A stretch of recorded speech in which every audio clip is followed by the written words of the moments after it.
Tiruvuru MLA Kolikapudi Srinivasarao స్థానికంగా ఉన్న belt షాపులను దగ్గరుండి మరీ క్లోజ్ చేశారు.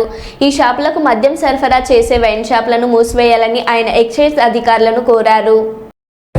48 గంటల తర్వాత నేనే ప్రత్యక్ష కార్యాచరణకు దిగి ఈ తిరువూరులో మద్యం లేకుండా చేసే బాధ్యత నాది.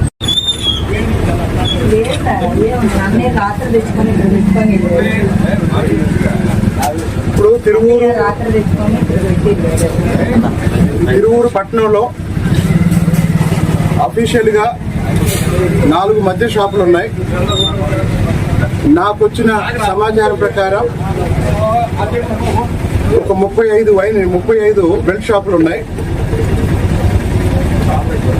ఈ 35 బెల్ట్ షాపులతో పాటు నియోజకవర్గంలో 4 మండలాల్లో మొత్తం 130 దాకా బెల్ట్ షాపులు ఉన్నాయి. ఇప్పుడు ఎదురుగా ఉన్న వైన్ షాప్ వాళ్ళు ఇక్కడ ఒక 5-6 బెల్ట్ షాపులు నడుపుతున్నారు. ముందు ఈ వైన్ షాపుని లైసెన్స్ క్యాన్సిల్ చేయాలి. ఆ తర్వాత పదండి.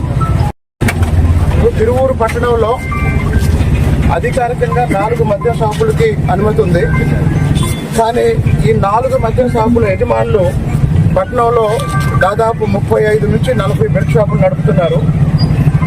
కాబట్టి తిరువూరు పట్టణంలో ఉన్న 4 మద్య షాపుల లైసెన్స్ రద్దు చేయాలని ఇప్పటి వరకు మహిళలు ఎంతోమంది నా దగ్గరకు వచ్చి మదర్ రోడ్లో కానీ మిగతా ప్రాంతాల్లో కానీ, ఇప్పుడు ఈ వైన్ షాప్ చూడండి, చుట్టుపక్కల అన్ని నివాస గృహాలు, సాధారణ కుటుంబాలు ఉండే ప్రాంతం. ఇటు బస్ స్టాండ్ ఈ గేట్లో నుంచి వచ్చే వాళ్ళందరూ ఇటే వస్తారు. ఈ వైన్ షాప్ వల్ల ఉదయం నుంచే ఈ రోడ్డు మొత్తం తాగుబోతులు కూర్చొని వచ్చేపోయే వాళ్ళకి ఇబ్బంది కలిగిస్తున్నారు. దానికి తోడు తిరువూరు పట్టణంలో ఉన్న ఈ 40 బెల్ట్ షాపుల్ని తీసేయాలంటే ఈ 4 మద్య షాపులు ఎవరైతే ఉన్నారో ఈ 4 మద్య షాపుల లైసెన్స్ వెంటనే రద్దు చేయాలి.